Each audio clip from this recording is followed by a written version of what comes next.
সুবিধা হয়। একটা একটা করে রো নামবে, সব রো একসাথে নামবে না, একটা রো শেষ হবে তারপর আর একটা রো নামবে।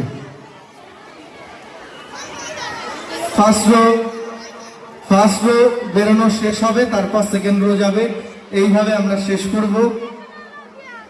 লেফট সাইডের ফার্স্ট 3টে রো লেফট সাইড দিয়ে নামবে, রাইট সাইডের রো গুলো 3টে রো রাইট সাইড দিয়ে নামবে।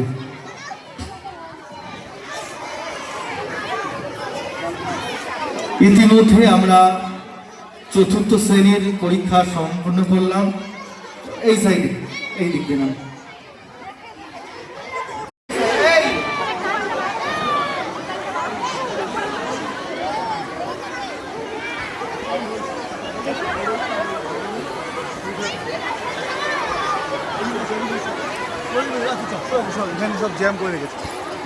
চতুর্থ শ্রেণী